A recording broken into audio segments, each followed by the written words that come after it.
ବର୍ତ୍ତମାନ national testing agency NTA ତରଫରୁ central ୟୁନିଭର୍ସିଟିରେ ବିଭିନ୍ନ ପ୍ରକାର କୋର୍ସର ଆଡମିସନ ପାଇଁ ନୋଟିଫିକେସନ ରହିଛି। ପିଜି, ବିଏଡ୍, ଏମଏଡ୍ ଏବଂ ବିଭିନ୍ନ ପ୍ରକାର ଯେତେ ସମସ୍ତ କୋର୍ସ ରହୁଛି ସେଣ୍ଟ୍ରାଲ ୟୁନିଭର୍ସିଟିରେ ସେଥିରେ ଆଡମିସନ ପାଇଁ ଏନଟିଏ ତରଫରୁ ନୋଟିଫିକେସନ ଆସିଯାଇଛି। ଦେଖନ୍ତୁ ଏଥିପାଇଁ ଆବେଦନ କେବେଠୁ ଆରମ୍ଭ ହେଇଯାଉଛି ନା ଜାନୁଆରୀ 2 ତାରିଖରୁ ଅନଲାଇନ୍ ଆବେଦନ ଆରମ୍ଭ ହୋଇଛି ଏବଂ ଫେବୃଆରୀ 1 ତାରିଖ 2025 ପର୍ଯ୍ୟନ୍ତ ଆପଣ ଆବେଦନ କରିପାରିବେ।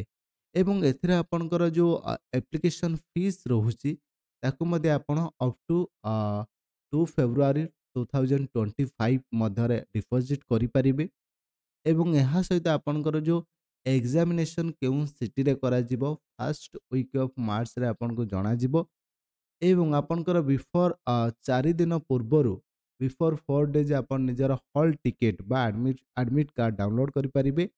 ଡେଟ୍ ଅଫ୍ ଏକ୍ଜାମିନେସନ୍ ମାର୍ଚ୍ଚ 13 ତାରିଖରୁ ମାର୍ଚ୍ଚ 31 ତାରିଖ ମଧ୍ୟରେ ଆପଣଙ୍କର ଏକ୍ଜାମିନେସନ୍ କରାଯିବ ଏବଂ ଏହା ସହିତ ଆନ୍ସର୍ କି ଏବଂ ଅନ୍ୟାନ୍ୟ ଜିନିଷ ଆପଣଙ୍କୁ ଅଫିସିଆଲ ୱେବସାଇଟ୍ରେ ମିଳିଯିବ।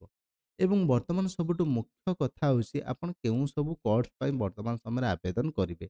ଦେଖନ୍ତୁ ଆପଣଙ୍କର ଏଗ୍ରି ବିଜନେସ୍ ଯେଉଁ ରହିଛି ଆପଣଙ୍କର ବିଏଡ୍ ଇଣ୍ଟିଗ୍ରେଟେଡ୍ ବିଏଡ୍ ଏମଏଡ୍ ଏବଂ ଇଣ୍ଟିଗ୍ରେଟେଡ୍ ବିଏଡ୍ ଏବଂ ଏଭ୍ରିଥିଙ୍ଗ ଆପଣଙ୍କର ବିଏଡ୍ର ବିଭିନ୍ନ କୋର୍ସ ରହିଛି, ପିଜି ରହିଛି, ଏଲ୍ଏଲ୍ବି ରହିଛି, ଏମଏଡ୍ ରହିଛି, ଏମ୍ଏ ଇନ୍ ଏଜୁକେସନ୍ ରହିଛି, ମାସ୍ କମ୍ୟୁନିକେସନ୍ ଆଣ୍ଡ ଜର୍ଣ୍ଣାଲିଜିମ୍ ରହିଛି, ଫିଜିକାଲ ଏଜୁକେସନ୍ ରହିଛି। ଆପଣ ବିଭିନ୍ନ କୋର୍ସ ପାଇଁ ଆପଣ ଆବେଦନ କରିପାରିବେ ଏବଂ ଏହା ସହିତ ଯେଉଁ ପିଜି ଆପଣଙ୍କର ବିଭିନ୍ନ ଲାଙ୍ଗୁଏଜ୍ ଅଛି ଆପଣଙ୍କର ହିନ୍ଦୀ, ଇଂଲିଶ, ସଂସ୍କୃତ ବହୁତ ସାରା ଲାଙ୍ଗୁଏଜ୍ ଅଛି ଆପଣ ପିଜି କରିପାରିବେ। ଦେନ୍ ଆପଣଙ୍କର ସାଇନ୍ସରେ ମଧ୍ୟ ବହୁତ ସାରା ସବଜେକ୍ଟରେ ଆପଣ ସେଣ୍ଟ୍ରାଲ ୟୁନିଭର୍ସିଟିରେ ପିଜି କରିପାରିବେ, ଆର୍ଟ୍ସରେ କରିପାରିବେ ଏବଂ ବହୁତ ସାରା କୋର୍ସ ଯଦି ଆପଣ ସେଣ୍ଟ୍ରାଲ ୟୁନିଭର୍ସିଟିରେ ୟୁଜି ଏବଂ ପିଜି, ବିଏଡ୍, ଏମଏଡ୍ ଯେକୌଣସି କୋର୍ସ କରିବା ପାଇଁ ଚାହୁଁଛନ୍ତି ଆପଣ ଏଇ ଡେଡଲାଇନ୍ ମଧ୍ୟରେ ଆବେଦନ କରିପାରିବେ।